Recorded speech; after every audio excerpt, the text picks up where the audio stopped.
धरती की गणना करने के लिए धरती को 3 काल्पनिक रेखाओं में बांटा गया है, जो इस प्रकार है। धरती के बीचों बीच वाली रेखा विषुवत रेखा कहलाती है, जो 0 डिग्री पर मानी जाती है।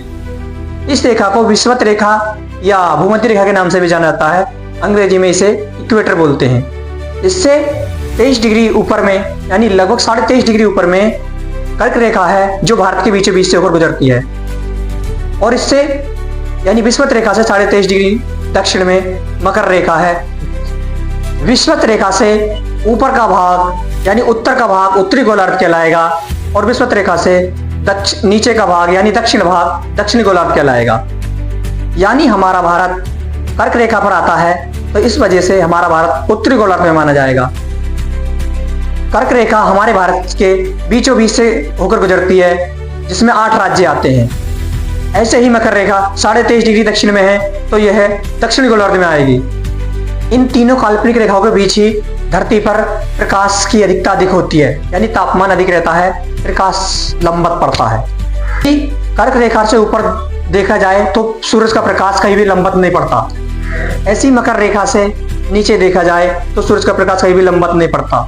यानी उत्तरी गोलार्ध में और दक्षिणी गोलार्ध में सूरज का प्रकाश कहीं लंबवत नहीं पड़ता। इसी वजह से उत्तरी गोलार्ध और दक्षिणी गोलार्ध में ठंड पड़ती है। सूरज का जो सर्कल होता है वो भूमध्य रेखा से 23.5 डिग्री उत्तर और 23.5 डिग्री दक्षिण में होता है। यानी सूरज इन रेखाओं से कभी ऊपर नहीं जाता, यानी सूरज का प्रकाश पूर्ण रूप से इन तीनों रेखाओं के बीच में ही लंबवत पड़ता है, और उत्तरी गोलार्ध और दक्षिण गोलार्ध में कभी लंबवत नहीं पड़ता। जिस वजह से उत्तरी गोलार्ध में ठंड और दक्षिणी गोलार्ध में ठंड पड़ती है। और हमारी कर्क रेखा का सबसे बड़ा दिन 21 जून को माना जाता है, जब सूरज हमारी कर्क रेखा पर होता है। सूरज का प्रकाश तब उत्तरी गोलार्ध में लंबवत पड़ता है। ऐसे ही मकर रेखा पर सूरज का प्रकाश लंबवत 22 दिसंबर को पड़ता है, जिस समय हमारे उत्तरी गोलार्ध में सबसे छोटा दिन माना जाता है। सूरज विषुवत रेखा पर साल में 2 बार आता है, 23 मार्च और 21 सितंबर को।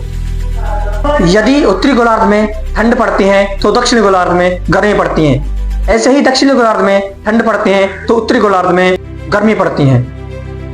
यह धरती के 23.5 डिग्री झुकने की वजह से होता है, क्योंकि कभी धरती का उत्तरी गोलार्ध सूरज के सामने पड़ता है तो कभी धरती का दक्षिणी गोलार्ध सूरज के सामने पड़ता है।